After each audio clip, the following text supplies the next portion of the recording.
Hello, snakes. My name is Dante, and today it's Podcast Tuesday again, uh, and today I'm going to be talking about the 20 best dragons. And as you can see in this time the background art is just a cat dragon token art. Yeah. See? It's simply the cat dragon. That's the art in this podcast. But yeah, that doesn't really matter much. But let's just get started with the podcast. Yeah, dragons are it's a very interesting creature type.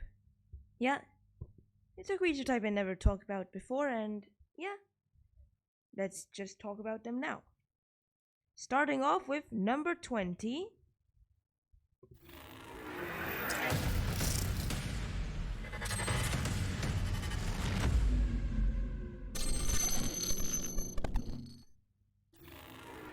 We got Furnace Dragon. You go like, wait, what is Furnace Dragon? It's very interesting. Furnace Dragon is the 9 mana 5/5 dragon. You go like, wait, what? That's way too expensive. You could say that until you just see the affinity for artifacts. Whoa! Affinity for artifacts. You see? Affinity for artifacts is literally a better version of improvise. So affinity for artifacts means this spell costs 1 less to play for each artifact you control. The real keyword there is actually affinity. For artifacts, it's simply just the continuation. Well, nearly all the affinity cards have affinity for artifacts. That is excluding a 5-card common cycle, which have an affinity for basic land type. Like there's affinity for islands, affinity for forests, affinity for mountains, affinity for swamps, and affinity for plains. Yeah. Well, what does 9 mana 5/5 affinity for artifacts and flying. When it enters battlefield, if you played it from your hand, exile all artifacts. You go like, whoa, that's a board wipe. Well, it's an easy combo with a card called Mycos and Flatus. Mycos and Flatus combined with Furnace Dragon would go like, hey, where is everything? Like, I swear, literally, everything disappeared. All of a sudden. Well, Mycos and Flatus, you know why. Mycos and Flatus says, it's an artifact with all permanents or artifacts in addition to their other types. All cards that aren't on the battlefield, spells, and permanents are colorless. Players may spend mana as though it were mana of any color. Yep, that's right. And okay, yeah.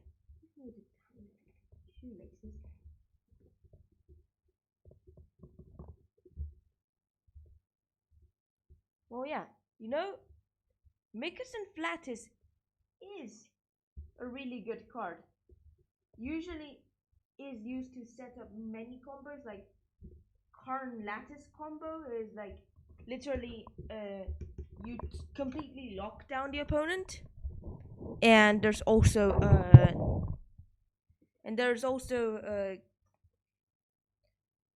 an Oof Lattice combo, which is to lock everyone out, including you. But you'd have a 2/2 Oof that can keep on attacking each turn. Oof, right? Wow, that's funny. Yep, it's still. Mycos and Flatus is also used on many combos. Like you could also use it with Darksteel Forge and Nefdisk to destroy everything your opponents control each turn, and your opponents won't have a chance. Well, that's a good combo. You can also counter that combo or use a different combo, which is Mycos and Flatus Furnace Dragon. So you have Mycos and Flatus out on the board. Then next turn, pay 3 mana. Well, actually, you float all your mana. Pay 3 mana.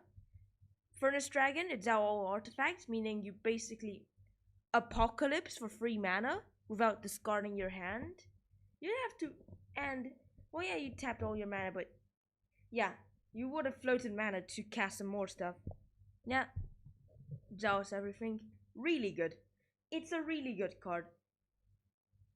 In general, without combos, it's terrible because you just affinity, set up, cast it, and you take out your own artifacts. But it can also be used against a Duretti deck or a, how do you call it? Yeah, a Wrath Capuchin deck. Yeah. Let's get to card 19.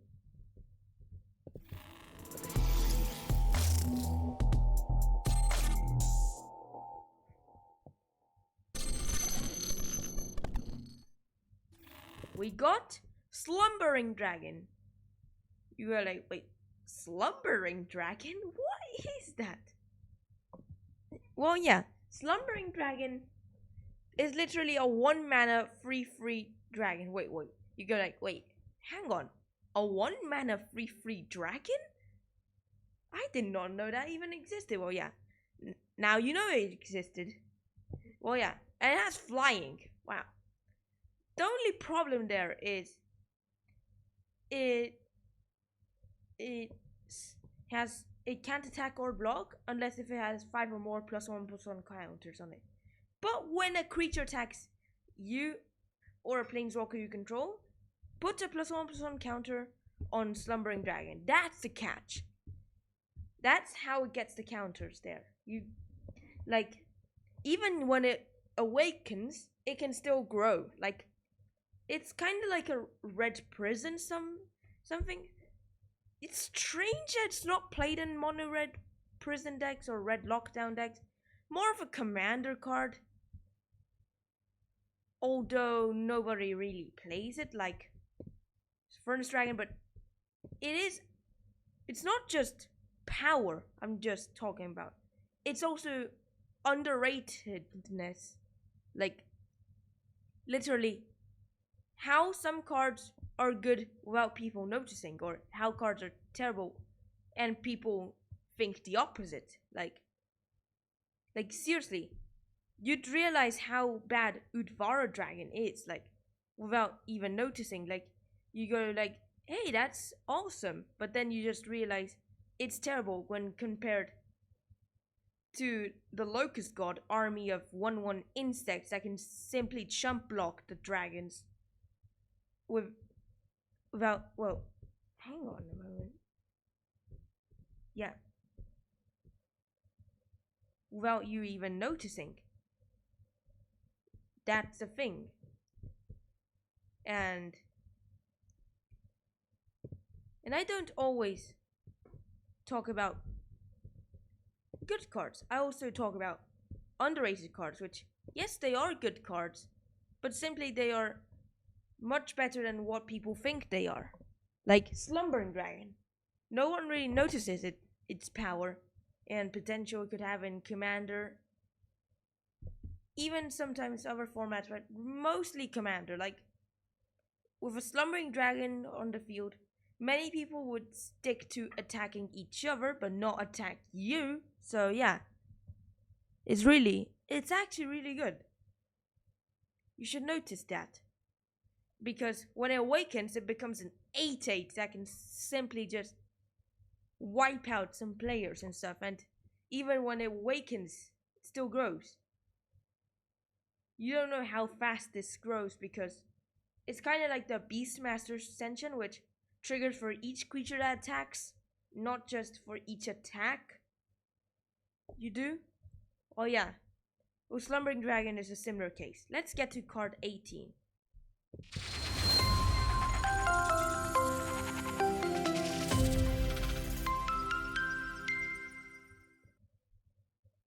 We got Teneb, the Harvester.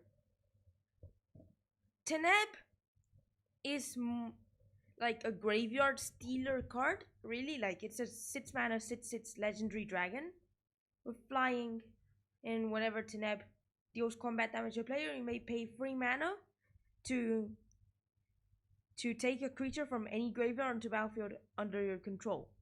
So literally, you can pay 3 mana and just bring back all of your dead stuff, or you can steal your opponent's dead creatures, or even cheat stuff from a graveyard into the battlefield. Like, literally pay 3 mana to bring in Kozilek. I'm in. Yeah. It's really a really good card. You should notice that. Well, many people play Teneb. Yeah. And it's really powerful. It comes with the Dragons Commander deck, the Precon, the Commander 2017 Commander deck. Well, yeah, we are in Commander 2019 now. We got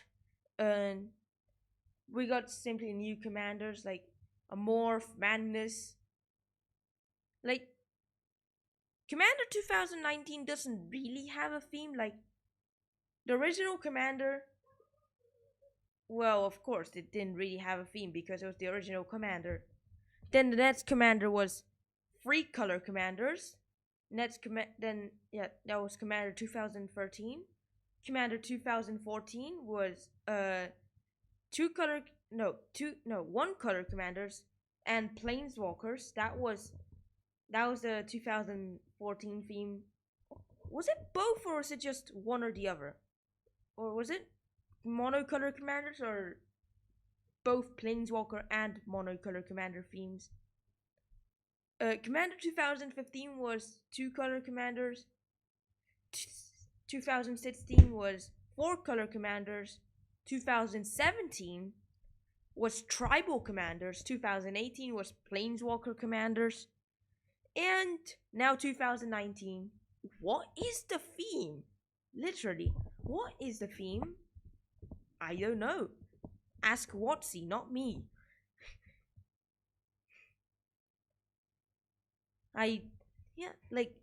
Literally, if you want to ask a question, you should ask wizards. Well, just, of course, ask wizards, don't ask me. But, like, theme for Commander 2019, or what comes after Throne of Eldraine, for example, which, by the way, next podcast will be on Throne of Eldraine. Let's get to card 17.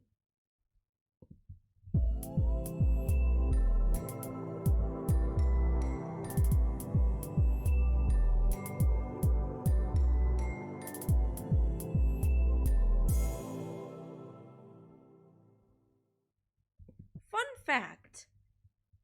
niv-mizz's flavor text can only be read if you tilt the card, aka tapping it. Okay, yes. Let's first head off to the card. niv-mizz, the firemind, is our card 17 there. niv-mizz Draco Genius. Well, oh, hello, Salahdin. Well, how are you? Well, yeah. Literally, Draco Genius wasn't good enough. Like, it's only played in the Locust God commander decks and came with the Dragons precon. Oh, that's good. Came in the Dragons precon, which is short for pre-constructed. And yeah, there's also the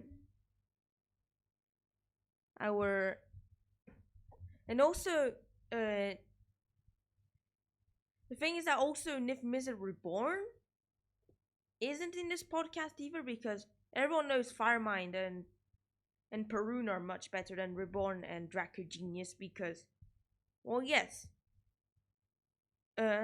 Reborn it's overrated or simply bad. Like, literally, the only thing it does, it's like 5 mana 6/6 dragon with flying, which gets you up to 10 cards, which isn't good enough. Only when it enters the battlefield. It has to be multicolor cards. That's the thing. Just has to be multicolor. Yeah. Well, let's talk about niv-mizz Firemind. niv-mizz Firemind is a 6 mana 4/4 legendary dragon wizard with flying, and oh yes, literally every dragon has flying except for Tech and Dragon Egg. Those are the only 2 dragons without flying.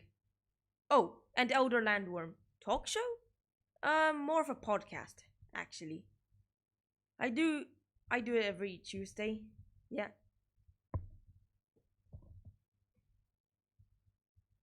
Well, yeah. Also, the thing is that, what was I going to say again? Oh yeah, right, right. Okay, so, oh yeah, firemind, 6 mana, 4/4, legendary dragon wizard with flying. Whenever you draw a card, niv-mizz deals 1 damage to any target, and tap to draw a card, which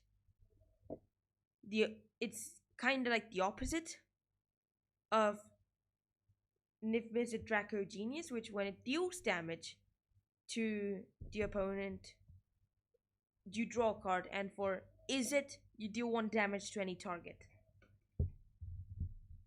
Oh yeah, niv-mizz, the firemind, does infinite combos with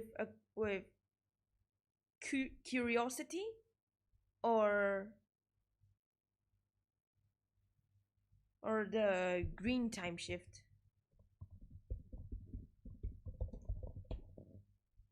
What was the green time shift?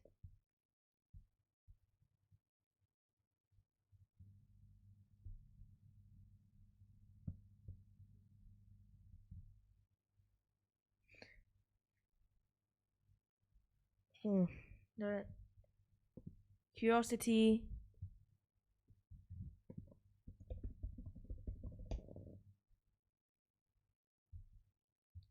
Keen sense. That's the this online. It's live, yes. It's what is it online? Well, that's card game, Magic the Gathering online, and literally both. Like, it's for paper Magic and MTG online, but mainly paper Magic because I rarely play MTG online or MTG Arena. Of course, MTG Arena doesn't have sets, only has sets from Ixalan onwards. It used to have Battle for Zendikar onwards, but then they just rotated. Battle for Zendikar was in the alpha. Oh. Hi, Liz. How are you? Welcome back. Well, yes. Literally. Oh, what is the writing on the bottom of the card? Now I'm going to explain it. It's an Easter egg. You can only see it if you tap or tilt niv-mizz. Well, you literally tap to draw a card. If you tap it, it says niv-mizz in the bottom of the card. When it says 90 degrees, it tells you to tap the card, and it says niv, and then you see it says, and then there's this dash and it says like mizz. Well, there's only one Z, but yeah. But the thing is that it's squared, so there's 2 Z's. The W is representing an E. The E is representing an M. Dash is representing an I.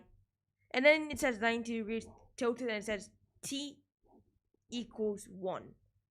Which the T is the T in niv-mizz. See? Niv-mizz. That's the flavor text on the card. It's an Easter egg.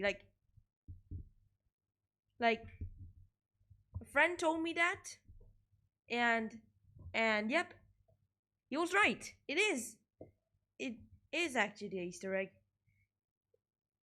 It was meant to be that way. Yeah. But the thing is that not all versions of the card have the same flavor text. Like, it's been printed a lot of times.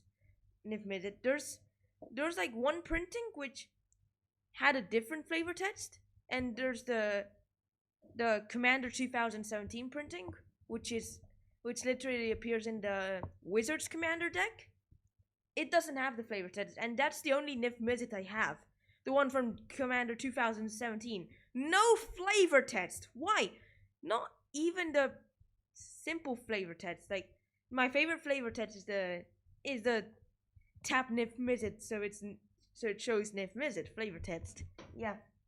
That's why the flavor text Easter egg is tapped. And yeah, I just decided not to show the infinite combos it can have.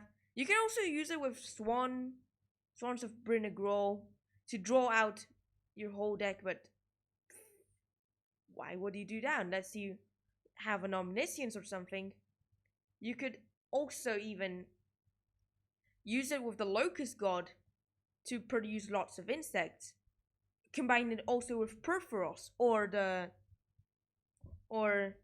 Impact Tremors to deal damage to opponents.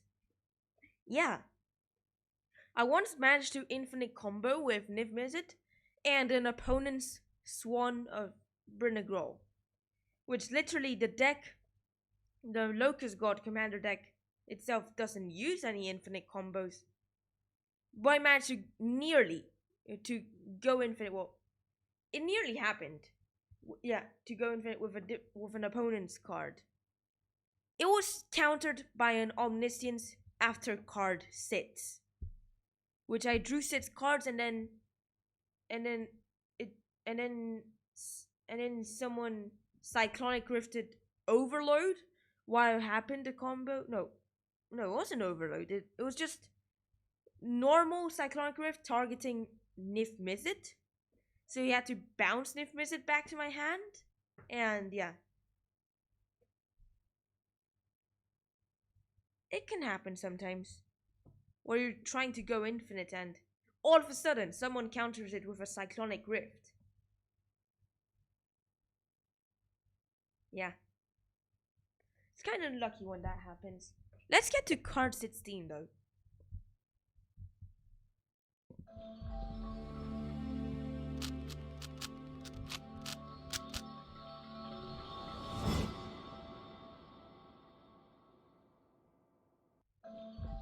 We got niv-mizz Parun. Slightly better than niv-mizz firemind. Well, the only way in which niv-mizz isn't better, Parun isn't better than firemind, is the flavor text. That's unless if you're talking about Commander 2017 one, or was it Thunderbolt Dragons one, which had how many cards? Each live podcast has 20 cards in it. Unless if it's a spoiler podcast or an anniversary podcast, which by the way happened only once. And the anniversary podcast, in which it usually has more cards. Like a spoiler podcast would usually have more than 20 cards. And the anniversary podcast, which happened in May, was a 25 card podcast. Sometimes I can talk about every card of a certain type from worst to best, which can range from 16 to 24 cards. Yeah. But the recommended was like 20 cards each podcast. Yeah. If I'm running out of time or I have to premiere a podcast, it has to be 10 cards quick podcast. Yeah. And usually 10 card podcasts are mainly on planeswalkers. Like, for example, like when I was in England, I had to premiere 2 podcasts because Wi-Fi was not too good in England, because of course I was traveling and I can't expect a good Wi-Fi. So I had to premiere my podcasts, which were, there's an 11 card Jace podcast and a 10 card Liliana podcast, which are just 2 different planeswalkers. Like as I said before, 10 card podcast recommended size would usually be like 8 to 12 cards. When it's 13 or higher, it's way too much. 8 is sometimes way too little, so the only premiere podcasts, well, I once did a 20 card premiere podcast, but that was before I realized that premiere podcasts should be much shorter than what live podcasts because Premier podcasts don't have a direct interaction with viewers or even premieres themselves. Like if I premiere a 20 plus booster unboxing, there is no direct interaction. Yeah. Well, yeah. So let's just talk about niv-mizz right now. Niv-mizz is a 6 mana 5/5 legendary dragon wizard with okay, bye Salahdin. Okay.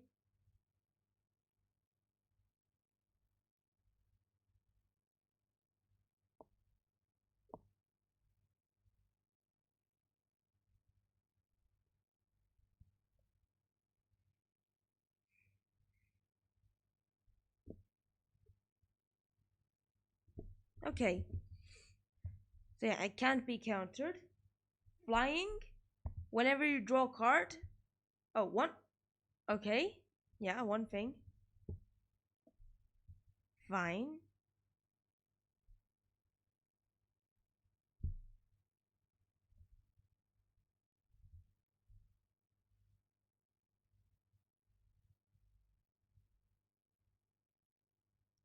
Okay.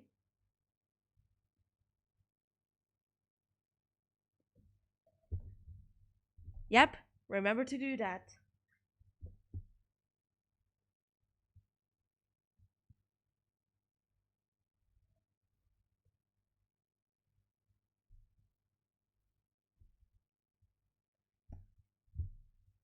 So yeah, whenever you draw a card, deals 1 damage to any targets. Same thing as niv-mizz firemind, yeah. But the only difference, instead of having to tap to draw a card, is whenever any player casts an instant or sorcery, you draw a card. Which in Commander, there's going to be a lot of players casting instants and sorceries, even yourself. So you draw cards, a lot of cards that then deals damage, probably create insects with the Locust God. Who knows? But yeah. You know, that's niv-mizz there. The thing is that niv-mizz in general is usually a rare card. Like there's only 2 cases where niv-mizz was mythic. There's a moment that in Return to Ravnica, niv-mizz Draco Genius was a mythic, but usually it was then printed later on as a rare. And Reborn in Water Spark is mythic because, well, yeah, it's 5 colors. Like literally 5 color cards are mythic. Sometimes they are rare. The lowest rarity for a 5 color card was an uncommon. There's a 5 mana 8/8 elemental. Yeah.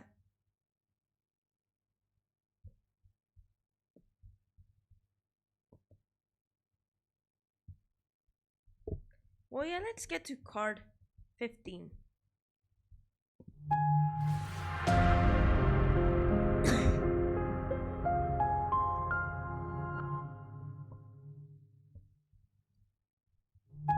We got Scourge of Valkas. Scourge of Valkas is a 5 mana 4/4 dragon with flying. Whenever Scourge of Valkas or another dragon enters battlefield under your control, deals damage to target creature or player, where X is a number of dragons you control. And it has fire breathing. Oh yeah. Flying fire breathing, which fire breathing is literally 1 red. Scourge of Valkas gets +1/+0 on turn of turn. Like if Edstort is a keyword ability, why isn't fire breathing a keyword ability? Which fire breathing was the mechanic. Fire breathing makes a reference to the card fire breathing, well, in alpha, and also Shivan Dragon and Dragon Whelp had fire breathing ability since alpha. Yeah.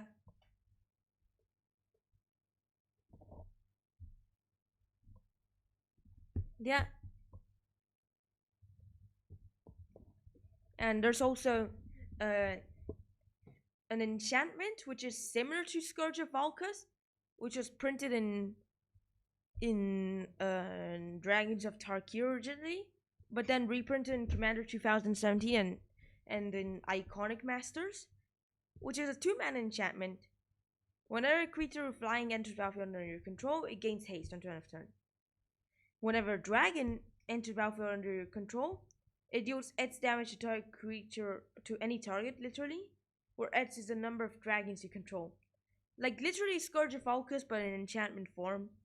Possibly better because, well, yeah, Dragon Tempest is cheaper, it's enchantment, so it's harder to deal with, and also gives flying creatures haste. Yeah, which can speed up games. Yeah, it's really good. They're both really good, but the podcast one was Scourge of Valkas because too bad Dragon Tempest isn't a tribal enchantment dragon, because there is no such thing as a tribal permanent dragon. So it's only dragon creatures. Who knows? In the future they might make some. Well, there are tribal spells which are dragon. Well, literally shapeshifter, but they have changeling. So they have every type, which includes dragon. Let's also get to card 14.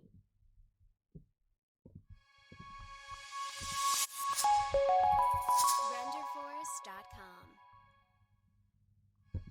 We got Balefire Dragon.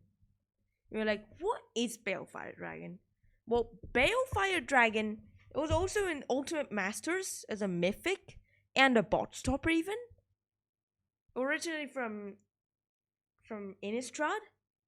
Balefire Dragon is a 7-mana 6/6 dragon with flying, and whenever Balefire Dragon deals combat damage to the player, it deals that much damage to each creature that player controls. Too bad it doesn't hit planeswalkers, because if it was to deal damage to planeswalkers, would be very good. Good to combine it with lifelink because it deals the damage to the player. Yes, that's 6 life gained, and then for each of their creatures, you also gain 6 life for each of them. Use it with Basilisk Collar, and you kill off someone's board and you gain a lot of life. Or you can even use Tainted Strike or Girafted Exoskeleton, or even use anything that gives a creature infect or a wither, but preferably infect, because you'd infect the enemy player, and then you just also put -1/-1 creatures on the opponent's board, so you can weaken them, possibly even kill them. The greatest thing about it is that it can kill indestructible creatures. Like, okay, give it infect. Wait, hang on a moment, and then you just make it +4/+n something, or anything, +4/+anything. But yeah, you just kill the opponent for 10 infect damage. But I was saying you could kill Ulamog, which is indestructible always. Well, yeah, you can kill any indestructible creature. Like for example, infect. It can kill Stuffy Doll, which, by the way, why would you be playing Stuffy Doll? Exactly, that's unless if you want to do an infinite combo with Stuffy Doll, which, I don't know.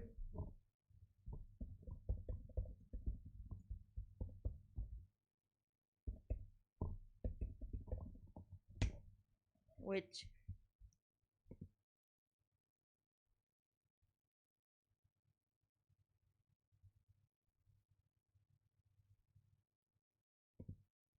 Which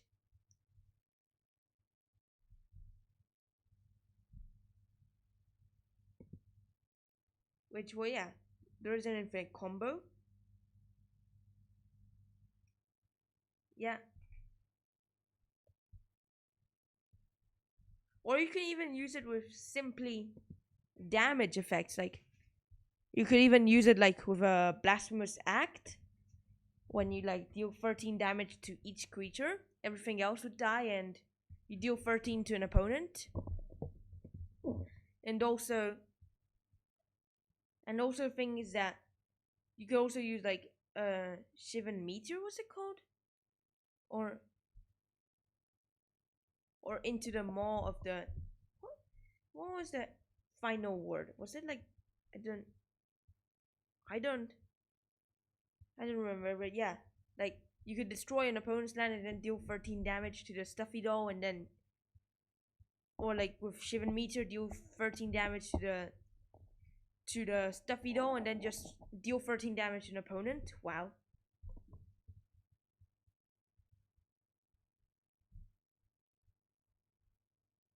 But yeah, let's get to card 13. But yeah, there was an infinite combo with Stuffy Doll. Not saying Stuffy Doll is a really bad card, but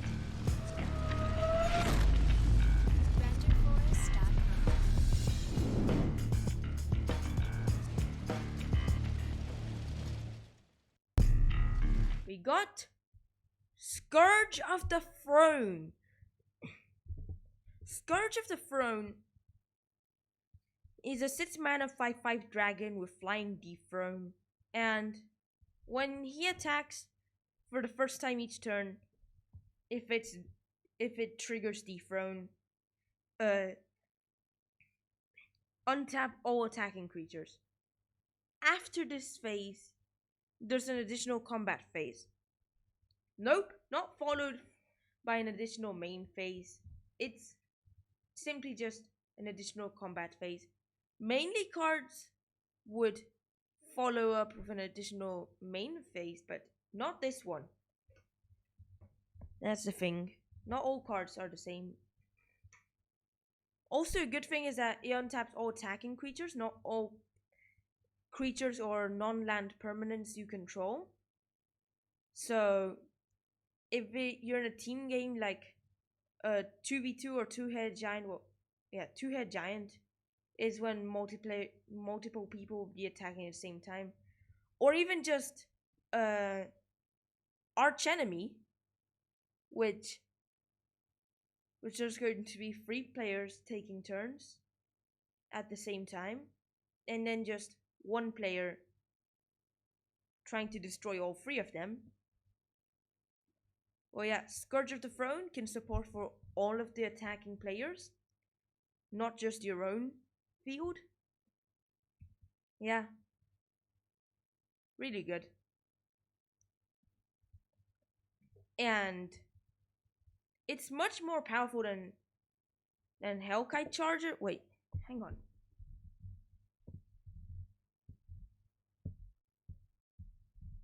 Yep, it is much more powerful than Hellkite Charger because, of course, Hellkite Charger is like Scourge of the Throne, but the only catch is literally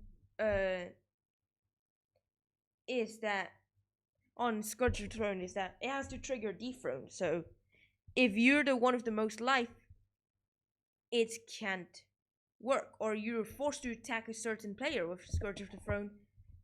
Hellkite Chargers like that, but you're free to attack anyone, but you have to pay 7 mana. That's way too much. Or Scourge of the Throne instead of having haste, it has dethrone, so it's much more slower than Hellkite Charger. But Scourge of the Throne could potentially get stronger every time with the dethrone effect. Yeah. Let's also get to card 12.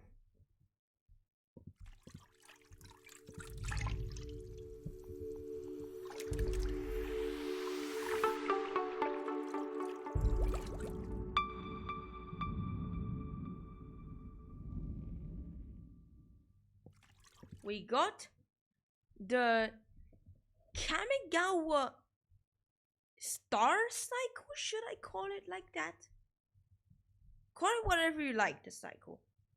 But yeah, all 5 of those fit in the 12 spot, but it's mainly Kakusho, the best of the 5, but they all fit in the 12 spot because they are all really good for commander. Kakusho is really good because it's a 6 mana 5/5 legendary dragon spirit with flying, and when he dies, each opponent loses 5 life. You gain life equal to life lost this way. So it's a drain 5, and you can make very powerful interactions with Kakusho's drain effect. Like, you can sacrifice it very easily, or you can even bring him back. But yeah, literally all the whole cycle is really good.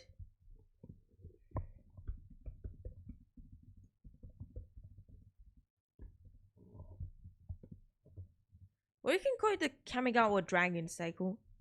Call it whatever you like. Or even the Kamigawa High 5 Dragon cycle. You can call it, because all of the Kamigawa dragons or of the cycle have the number 5 in the test, excluding Keiga. Was it called like that? Yeah, the blue one, which simply gains control of target creature when it dies. They all have a die trigger. Yosei is a good one because you force an opponent to skip their untap step, and you tap 5 of their permanents. Similar to the Eldrazi Octopus, which when enters battlefield, you tap 5 permanents. Or was it 4 permanents? I think it was 4, but it could be 5. Don't remember exactly the card. And also there was the green one. The worst of them distributes 5+1/+1 counters among your creatures. And Ryusei is a dragon which literally which the red one, which earthquakes for 5. I think it doesn't hit players, but earthquake for 5. Yeah. Let's also get to card 11.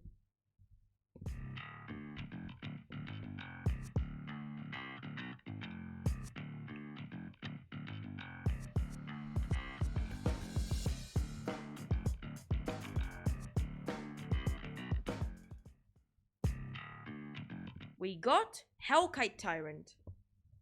Hellkite Tyrant is probably the best card in an artifact deck, or even artifact disruption, but you could use Furnace Dragon. Yeah, it's hilarious, but yeah, Hellkite Tyrant, possibly the best. It also does a combo with Mikus and Flatus. Why didn't I put it in there? But yeah, mentioned it already at the start. Where is everything? Yeah, that's the instant reaction when using this. But yeah, Hellkite Tyrant is a 6 mana. Oh, hello Salahin, welcome back.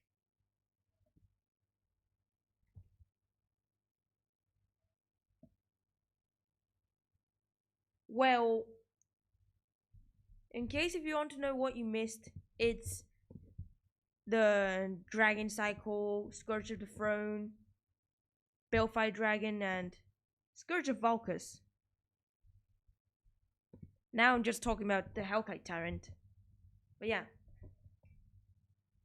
Hellkite Tyrant is really good in an artifact deck. Like, it's used in the Daretti deck, or it can even be used against the Daretti deck. Who knows? But yeah, Hellkite Tyrant is 6 mana, 6/5 dragon, flying trample, When it deals combat damage to the player, steal all their artifacts. And it has an alternative win con, which is at the beginning of your upkeep, if you control 20 or more artifacts, you win the game. Wow. It's really good. Like, makes a great combo with Mycosynth because Mycosynth turns everything into artifacts. So if you have like 20 permanents, you win. Otherwise, you just steal all permanents for an opponent. You see?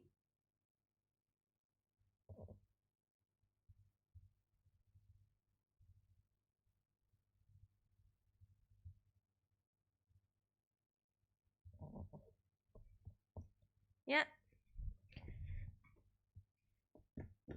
That's right, yeah. Combos are nice. But I don't like taking combos too far, like CEDH combos. Like I do like playing combos, but not but more in a fun way, not in a CEDH way, like my friends like to do it. Yeah. But yeah. But yeah, combos are nice.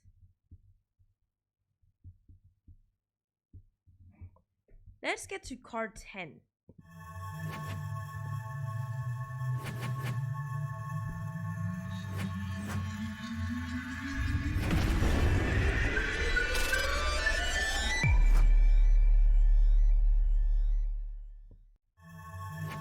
We got SunScorch Regent. SunScorch Regent is really good. It's kind of like the Hydra, or even similar to Torian Mauler. Better than those. Yep. SunScorch Regent is a 5 mana 4/3 dragon with flying. Whenever an opponent casts a spell, put a +1/+1 counter on SunScorch Regent and you gain a life. Could we call it Torian Spell Warden? Because what I mean by warden is like, Soul Warden or Essence Warden or Soul's Attendant or Oriok Champion say, whenever a creature enters the battlefield, you gain a life. So, what I mean by Spell Warden is when a spell is cast, not when a creature enters the battlefield. Well, it's only on the opponents, that's the thing.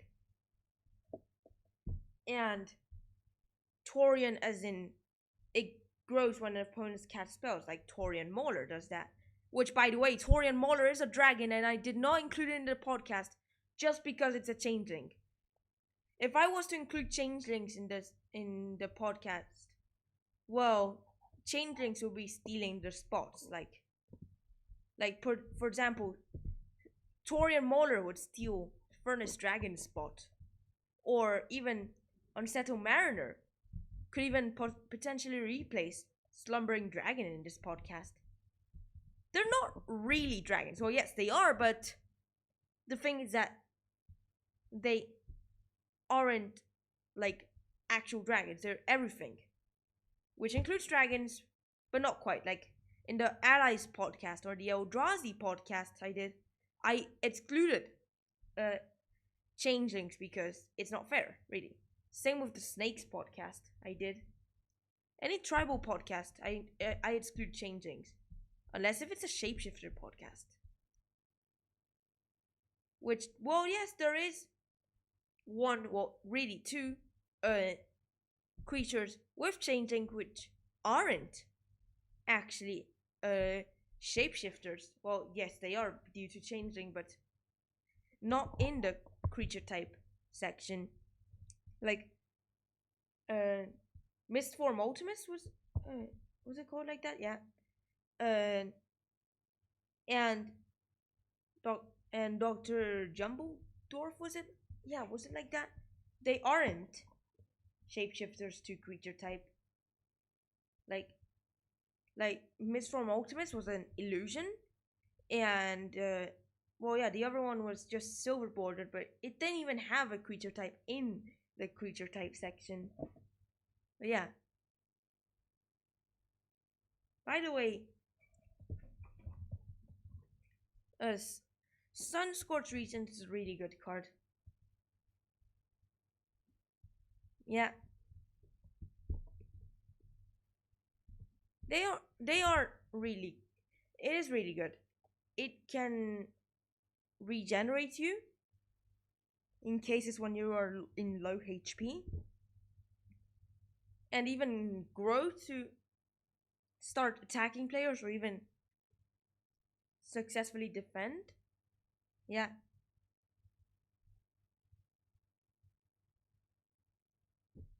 It's really good. Also, how many dragons are there without flying? I've always wondered that. Like, I know a few, like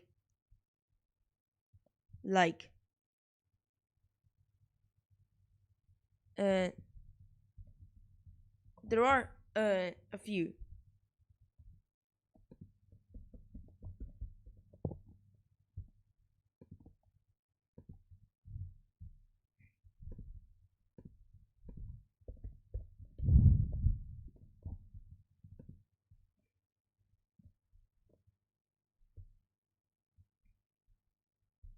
There are 3. There is wait. What? Well, there were more because there's actually more than 3. Well, yeah. But for some reason it only shows 3. Like Zodiac Dragon is a dragon without flying. Henge Guardian doesn't fly. Elder Landworm doesn't fly.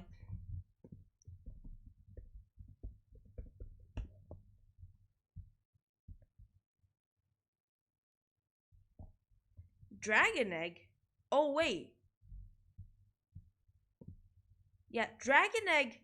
The thing is that there are actually 4 dragons without flying. But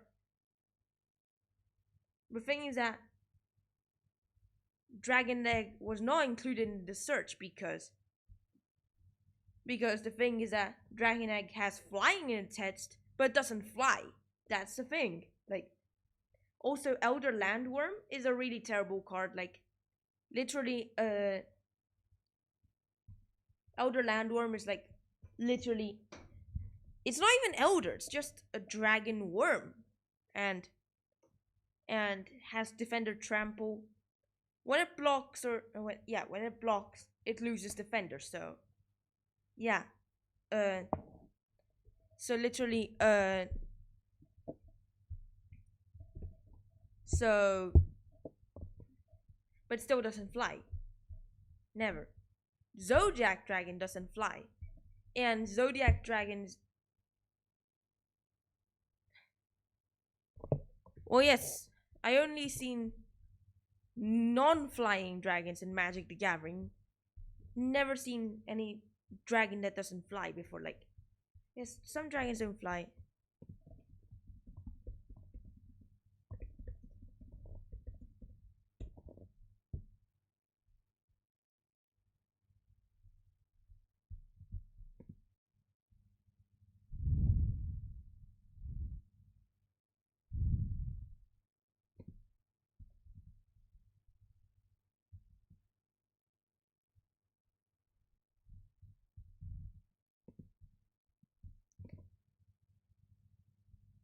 What's in 9? Well, we're going to move on in a moment. Yeah, let's just talk about card 9 now. But yeah, it's going to be a mystery until you see it. Or you can just check the description, but please, see it, yeah.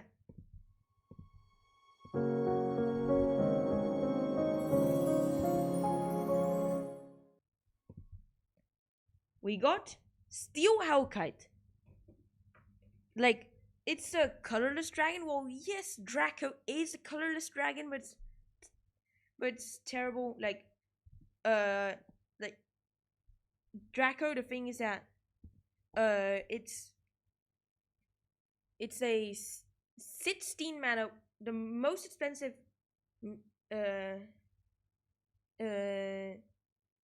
card in CMC, like 16 mana. Well, that is excluding Gleamats, which is a silver border. Yeah, it does look cool, and it is really good. Yeah. Which Gleamats is 1 million mana, but that's silver borders. Silver borders aren't like real cards. But yeah, Steel Hellkite. Well, yeah, Draco. The thing is that, and it's a 9/9, I think it was. Yeah. Well, the thing is that to reduce its mana cost, it literally has Domain, so it costs 2 less to cast for each basic land type among lands you control. So the maximum is 5 basic land types, so it reduces it from, it can reduce a maximum of 10 mana, so it can reduce to 6 mana from 16. And has flying, but the thing is that it has an upkeep cost with Domain, which is at the beginning of your upkeep, sacrifice it unless you pay 10 mana, but costs 2 less to pay for each basic land type among lands you control. But that's another colorless dragon. Well, yeah, Tech is also another colorless dragon. Ramos is colorless, but they're not good enough. Well, yeah, Tech is actually, wait, there's 5 dragons without flying. The thing is that it only shows 3 because the 4th one, Dragon Egg, has flying in the text because when it creates the token has flying. And then number 5, like, well, yeah, literally, I mean, Tech has flying in the text and can gain flying. It gains flying by controlling an island. By the way, Tech is a really bad card. Yeah. Steel Hellkite is a 6 mana 5/5 artifact dragon with flying. 2 mana. Steel Hellkite gets +1/+0 until end of turn. So it's any color fire breathing, or literally expensive fire breathing.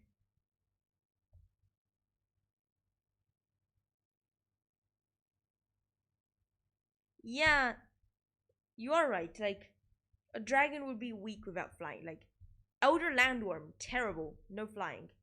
There is another Dragon Worm which doesn't fly, and there is Zodiac Dragon. It is good, but not too good because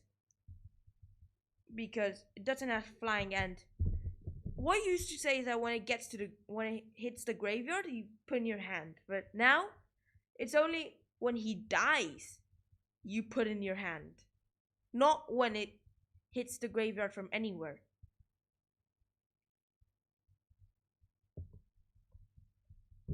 Yeah.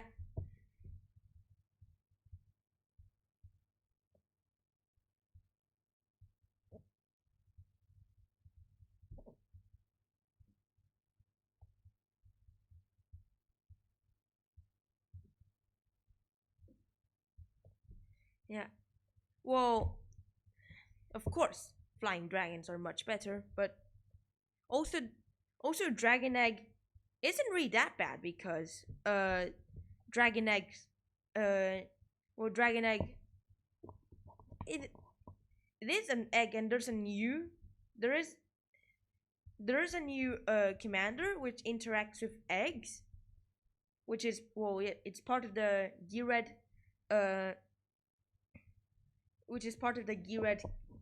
commander deck, which is a Naya Populate deck. With, yeah, one of the backup commanders was Atla Plani, which literally can create eggs, and when eggs die, you reveal cards from the top of your library until you reveal a creature. Put the creature onto battlefield, and then the rest onto battlefield in a random order. So yeah, Dragon Egg isn't really that good. Like, it's like, well, when it dies, it basically hatches into a 2/2 dragon with flying and fire breathing. Well, yeah. Let's continue with Steel Hellkite. Well, yeah, Steel Hellkite, and the most important part, X. Destroy each non-land permanent with converted mana cost X, whose controller was dealt combat damage by Steel Hellkite this turn. Activate this ability only once each turn. So yeah. Hits an opponent with Steel Hellkite, good. Now, after that, you can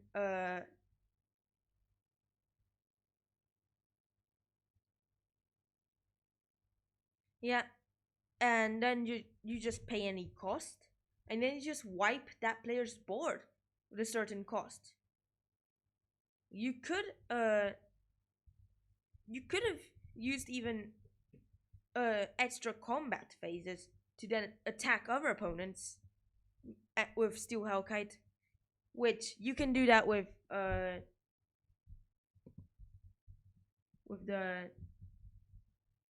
Scourge of the Throne,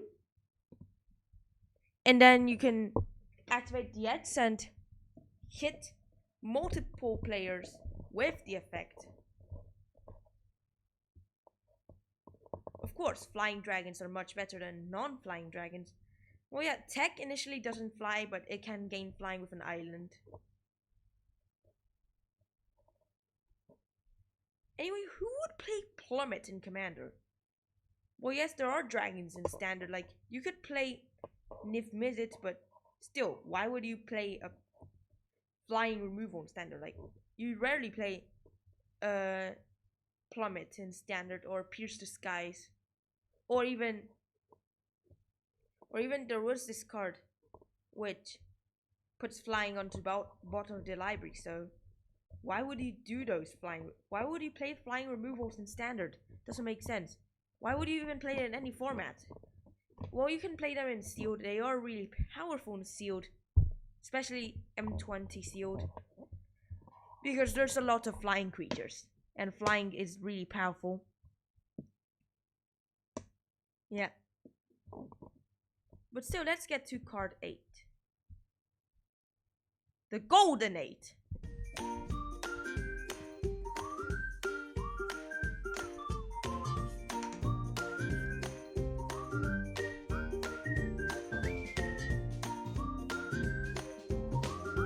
Spoiler alert, it's a lightning dragon. We got StormBreath Dragon. I said it's a lightning dragon, but I didn't say it was lightning dragon. It is a dragon that shoots lightning instead of fire, but yeah, it's not lightning dragon, which is really terrible actually. Seriously, why would you play lightning dragon? Well, yeah, Stormbreath Dragon is a 5 mana 4/4 dragon with flying haste, pro white, and you can pay 7 mana for monstrosity free. And if it is in monstrous, put 3 +1/+1 counters on it, and it becomes monsters. When it becomes monsters, deals damage to your opponent equal to the number of cards in that player's hand. It's played in modern decks, mainly pawns in modern decks. Sometimes played in Commander, not really.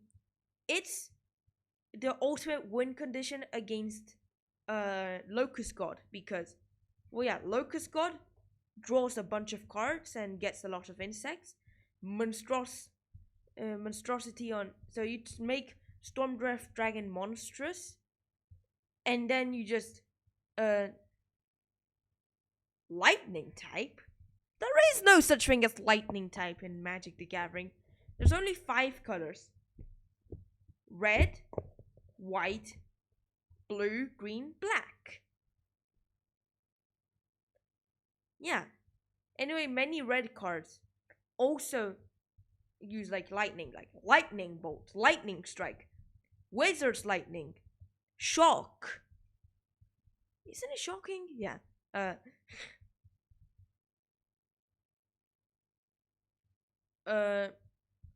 Yeah, I know.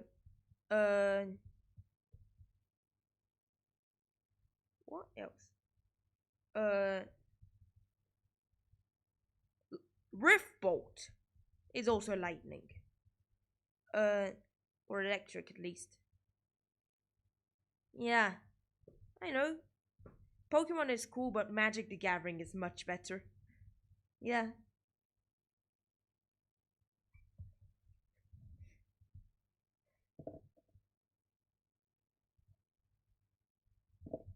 I do like it. Yeah. And yeah, and there's also colorless, which isn't a color. They nearly introduced a sixth color to Magic the Gathering in Planar Chaos, but they cancelled it. They chose not to do it because, well, yes, it'll be much harder to make Magic the Gathering sets with 6 colors, not 5. So yeah. Pokemon had no problems when they decided to add more types to the game, but Magic the Gathering, yep, there were problems. Like they're realizing that adding more types, well, adding more colors is a bad idea. Anyway, there is no such thing as the colors of Magic isn't fire, water, tree, or plant, light and dark, or death, literally. It's actually red, blue, white, black, and green. Also shortened to Wooburg, which W is white, U is blue, B is black, R is red, and G is green. Wooburg. But yeah.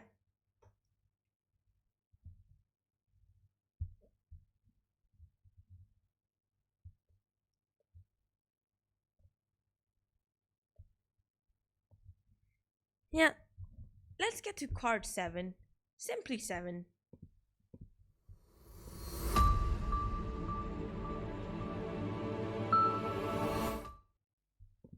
We got Skithyrix, the Blight Dragon. Skithyrix, it's a 5 mana 4/4 skeleton dragon. Yeah, legendary skeleton dragon. With 4/4, yeah, flying infect. 1 black, gains haste on turn of turn. Wait, black haste?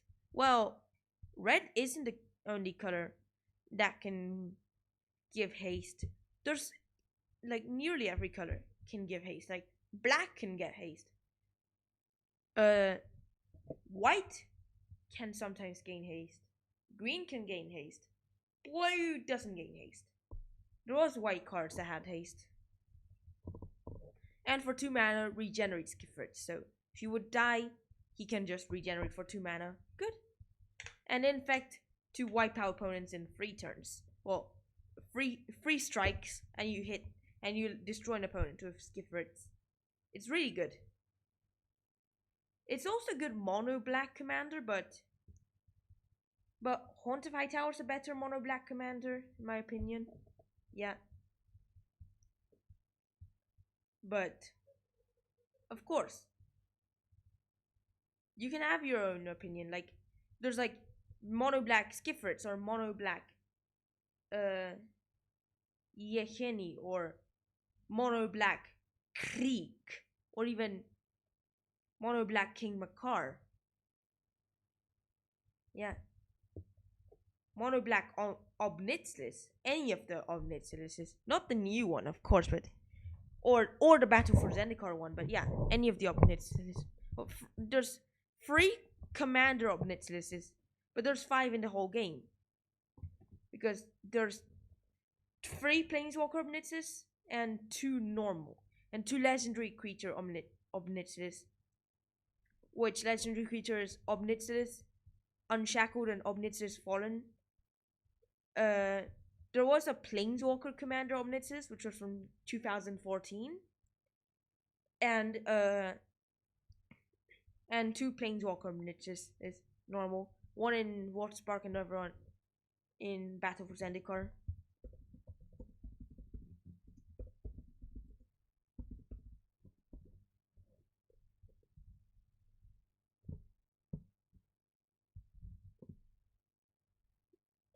There's also there is also even you can just use any mono black commander, but probably Haunt of Hightower is your best choice. There's also Sidisi commanders, Merlin, many commanders, many mono blacks.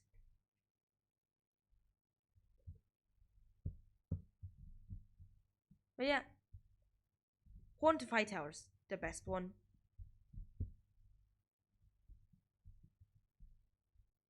Of course. Just a really good one.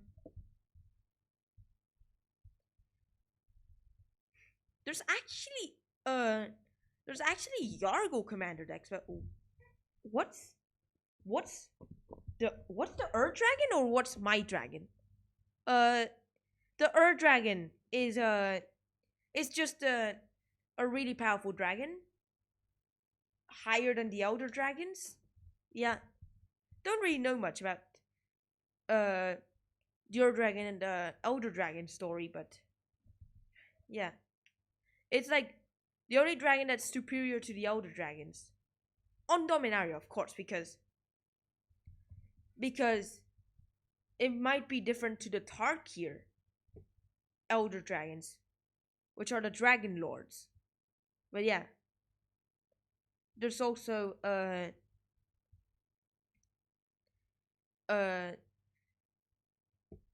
but there's also the original Elder Dragons were the ones, yeah, from the Elder Dragons. There's from Legends, the original ones. Then in Dragons of Tarkir, they made Dragon Lords, which are Elder Dragons as well. They then remade, well, not reprinted, simply made new versions of the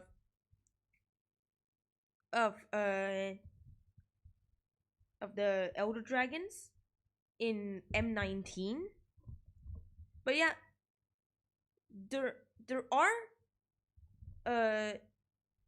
are just because it's elder doesn't mean it has to be dragon. There was elder dinosaurs and an elder demon even. Elder landworm was not an elder dragon. Why?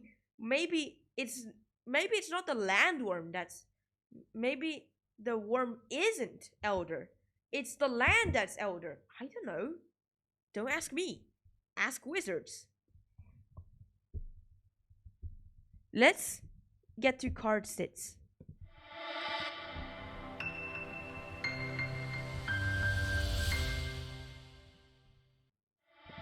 We got Karrthus, Tyrant of Jund. It's really good in a dragon's deck or against a dragon's deck, so you can just steal all the dragons. Yeah, Karrthus is a 7-mana 7/7 dragon. Yeah, legendary dragon with flying haste.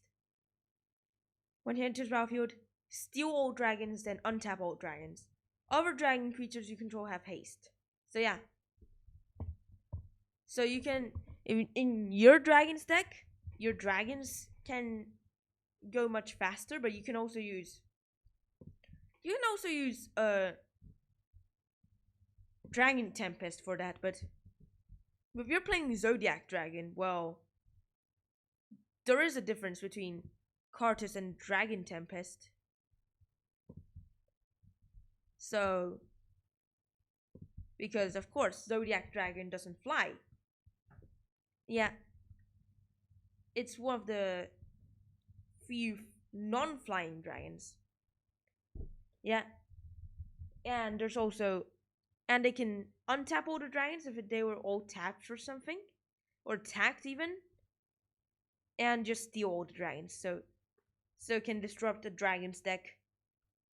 Or you can even just do some sort of trick to play like Conspiracy or Arcane Adaptation or something. Well, mainly Conspiracy, because you want to be playing 4 colors, I guess. To put blue to use Arcane Adaptation. Give it to an opponent. Yeah, well, you name dragons, of course. Give it to an opponent and steal all creatures of that opponent. Yeah, really good. And it has flying haste. So, he also has haste. And he also bypasses any blind obedience effect or kismet effect because he untaps all dragons, including himself. So he can just untap himself when he enters if he was to enter tapped. So he just untaps himself and he goes like, okay, let's do this. Yeah, let's get to card 5 though. Also bypasses Urabask. Just saying, any blind obedience effect. Not necessarily blind obedience itself, but any blind obedience effect. We got Bogardan Hellkite. Bogardan Hellkite is an 8-mana 5/5 dragon with flash flying. When he enters battlefield, splits 5 damage as you choose among any number of target creatures and or players. So it's literally like a Boulder Fall, but with a 5/5 creature with flying. Yeah, the only catch to it. No, that's not what I meant. No, that's not what I'm saying. It's literally they have opposite effects. Like well, yeah, like the only catch is that with Boulder Fall you can use Dark Faden's Emblem and steal 5 creatures. When on Bogardan Hellkite it doesn't work like that because it's not a spell, it's an ability. Well, what I want to say is that Angel of Salvation is a 8-mana 5/5 angel like Bogardan Hellkite. They were both in the same block. So they were both making references to no, they're not Angel of Salvation, but Bogardan Hellkite was making a reference to Shivan Hellkite. Oh yeah, so it has Flash and Convoke.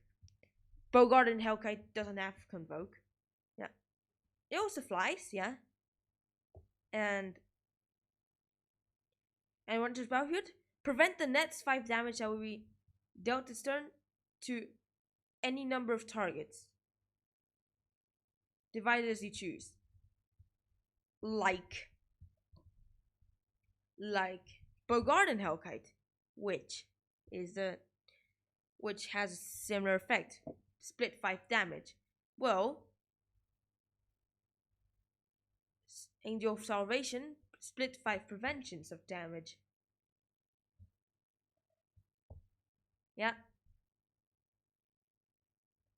Well, Bogardan Hellkite. It's really good. It's played in many decks.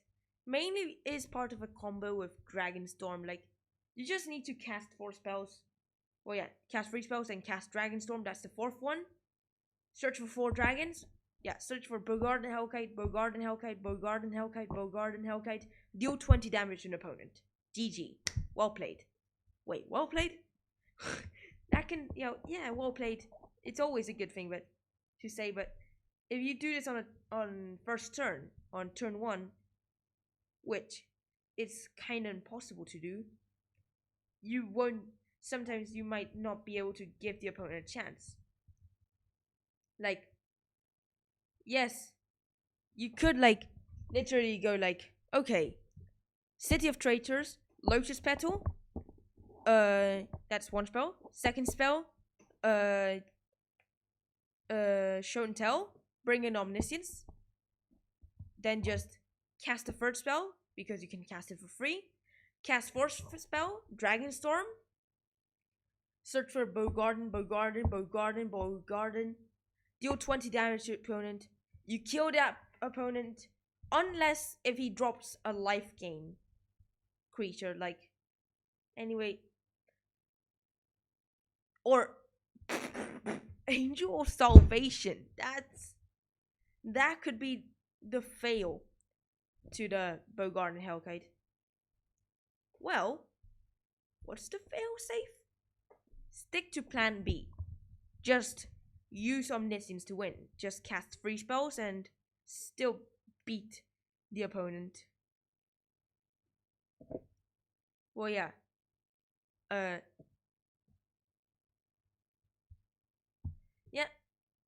Let's get to card 4.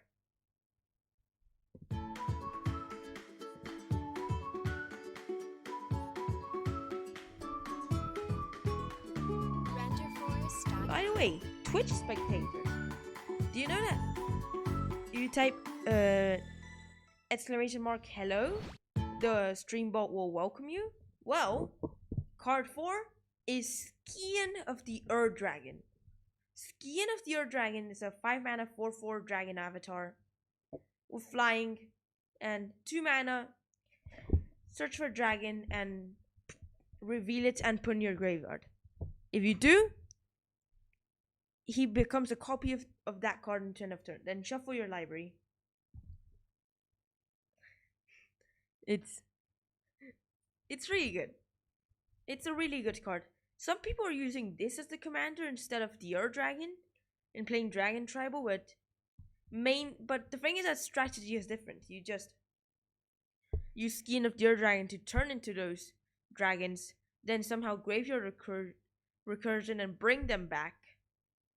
Like, yeah. Like, for example, you can use Scion of the Earth Dragon and you just turn him into Teneb. Attack, you deal the combat damage, bring in Teneb. Wait, hang on. The legend rule will happen first. Just send Scion of the Earth Dragon to the command zone. Well done. You just brought in Teneb from the deck. Wow. But yeah. Or you can just use graveyard recursion spells like use reanimate or zombify or breath of life or any reanimation spell to bring those dragons back. We still have 3 cards left to go. Let's get to card 3.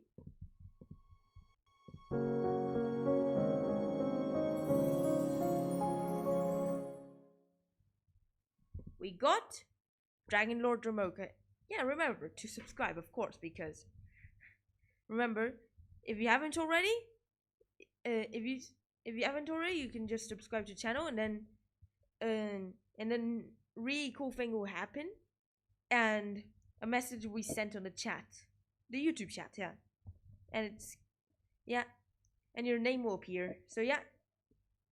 If you haven't subscribed already, remember to subscribe. That also works with following. Yeah, with following my Twitch channel. It also works. Also, YouTube spectator, you can use command !Twitch and it will take you to my Twitch channel. So yeah. So then you can just follow my Twitch channel as well. But yeah, Dragonlord Dromoka, 6 mana, 5/7, legendary elder dragon. Well, yeah, all elder dragons are legendary. All elder creatures are legendary, actually, in fact. But yeah, 5/7, can't be countered, flying lifelink. Your opponents can't cast spells during your turn. So during your turn, shh, as in silence. You silence during your turn. So it's likely that they won't counter your spells.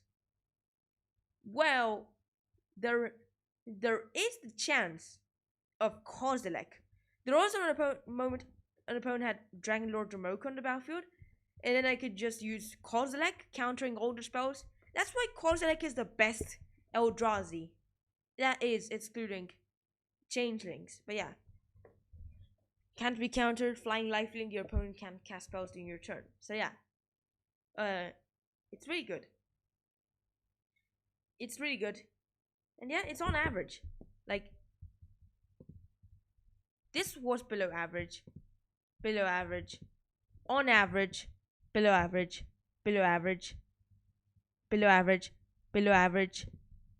Below average. Below average. Below average. Below average. Below average. Below average. Below average. On average. Above average. and below average. Like, what I mean by below average, above average, and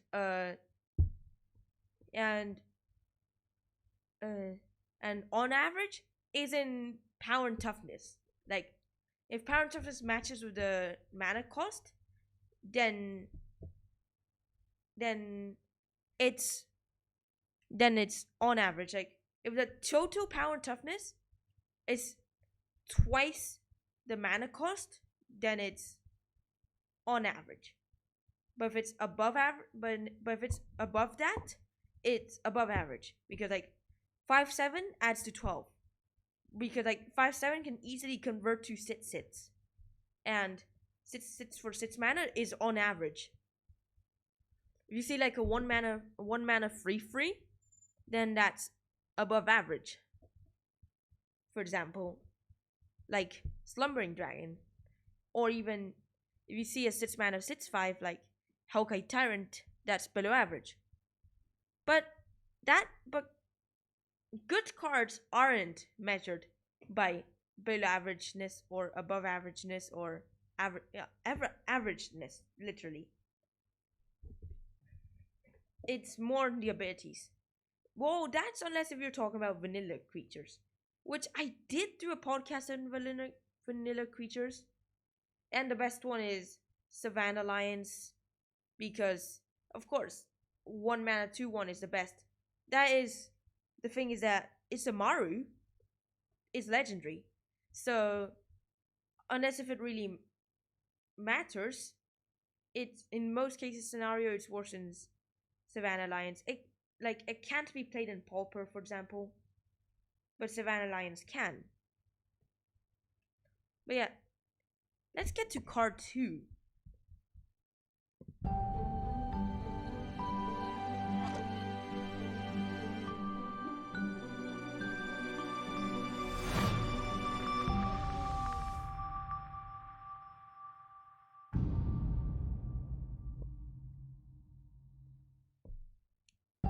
We got Nicol Bolas, the original one, not the M19 one, because it's not good enough. M19 Nicol Bolas is not good enough to appear in this podcast because it's not too good, not good enough, really. Also, I personally don't want to include like planeswalkers in a creature podcast, like, because, well, yes, when Nicol Bolas turns into a planeswalker, he stops being an Elder Dragon and he becomes Bolas. Yeah, Nicol Bolas is the original one is, yeah, one of the original commanders as well. 2 white, no, 2 blue, 2 black, 2 red, 7/7 legendary Elder Dragon, flying, and whenever it deals combat damage to an opponent, that player must discard their hand, and it has an upkeep cost of 3 mana. You just upkeep cost blue, black, red. You pay down your upkeep or he dies. Well, Nicol Bolas the Ravager is a 4 mana 4/4 Elder Dragon with flying. Whenever Nicol Bolas the Ravager enters the battlefield, each opponent discards a card. 7 mana exile Nicol Bolas the Ravager, then return him to the battlefield under his owner's control. Transformed, yeah. Activate this ability only anytime you could cast a sorcery. So, yeah, it's the only other Nicol Bolas creature, but it's not good enough. That's the thing. And yeah, it flips into Planeswalker, Nicol Bolas the Horizons, 7 mana, no, 7 loyalty, legendary Planeswalker Bolas. That's above average. Well, yeah, Nicol Bolas the original one, below average. Nicol Bolas the Ravager, on average, but then when he turns into a Planeswalker, above average. Yeah. +2, draw 2 cards. -3, deals 10 damage to target creature or Planeswalker. -4.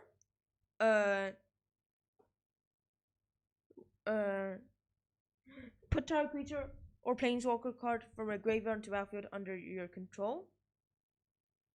And -12, exile all but the bottom card of target player's library.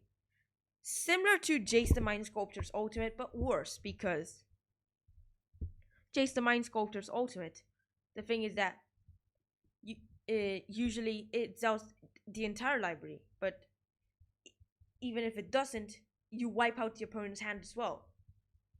And you turn it into their library. So yeah, it's really good. And yeah, let's get to card 1. Render full start.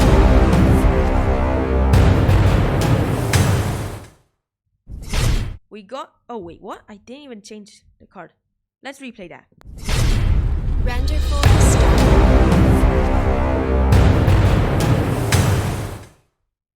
We got the Dragon. There we go. Now that's the Dragon. That's what you were asking before, Salahdin. That is the Dragon. And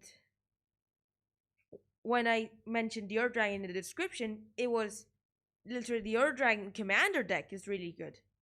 Yeah. That was the first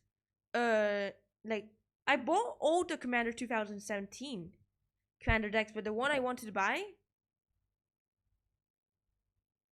Wait, what? There are 2? There's the Dragon and Scion of the Dragon and Nicol Bolas.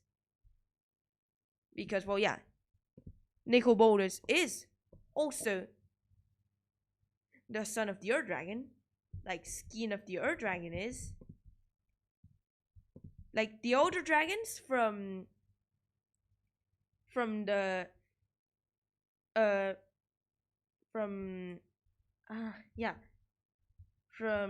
Dominaria, which includes Ugin and also the Scion of the Dragon, were all sons of the Dragon. And yeah, but the thing is that only 2 of them sparked. And what I mean by, yes, this is the best dragon. Yep, obviously the best. Yep, the best dragon in Magic the Gathering. For now, Throne of Eldraine and Fervor sets might make better dragons, but for now, the Dragon is the best dragon. Like, there were moments, like, I did podcasts on the best cards of a certain type. But then, due to late new cards of that type came out, which were better than the other. Like, for example, I did a Counterspells podcast. Before Modern Horizons, but then Modern Horizons introduced the 4th best counterspell. Well, the 4th best counterspell was foil until Modern Horizons, which they made Force of Negation because, well, yeah, best counterspell, mana drain, then counterspell, then Force of Will, then Force of Negation. Before Force of Negation existed, there was foil, then Throne Mystic and Mystic Snake. Yeah. Let's head to the Dragon. Dragon is a 9 mana 10/10 legendary dragon avatar with Eminence. As long as he's on the command zone or on the battlefield, other dragon spells you cast cost 1 less to cast. So it makes dragons cheaper. So, for example, use him as the commander. Makes Nicol Bolas on average. Ravager becomes above average in both of its forms. Above average. Still below average because doesn't affect Scion's cost. Still below average. Above average. On average. On average. on average, below average, on above average. Yeah, a below average card can turn into an above average card. Yep. On average, all of them, yes. On average, on average, on average, below average because it doesn't affect the cost. Still below average. Well, Dracogenius turns it on average. Yeah, that's the only niv-mizz that can become on average due to Dragon. Wait, we still have more, yeah. Above average. Still above average because cost isn't affected. Still below average. Yeah. Well, Furnace Dragon is below average depending on who you ask.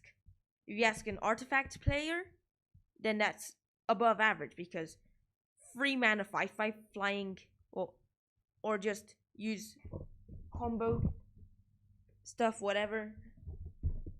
Don't know, really. But yeah. Or Dragon, yeah, Eminence, yeah, Eminence, yeah. Flying. Whenever one or more dragons you control attack, draw that many cards, then you may put a permanent card from your hand onto battlefield. It doesn't have to be a dragon. It can be anything. Like, it can be Crucible of Fire. It can even be Omniscience. In case if that's your win con. Just not Death by Dragons, because that's not a permanent. You can even drop a land, even. Yeah. That's the end of the podcast, unfortunately. But well, yeah. Oh wait, yeah. Did not change that, but yeah, it was my channel's 4th anniversary. Let's just change the image because it's not channel anniversary anymore, really.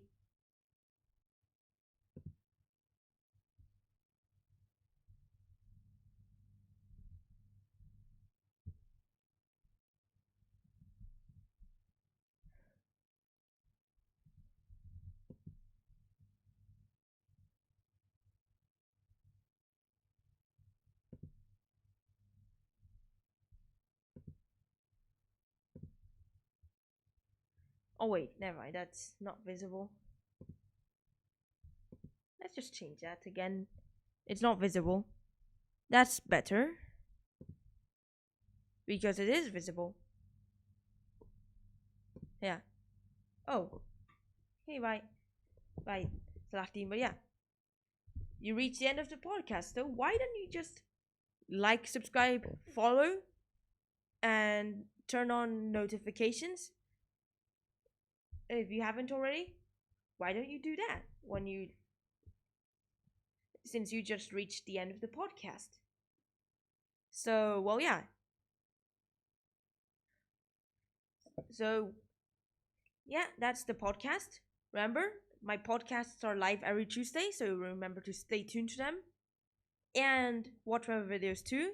Watch my next videos and streams as well. And hopefully you liked the video. Thanks for watching. Bye. Beautiful.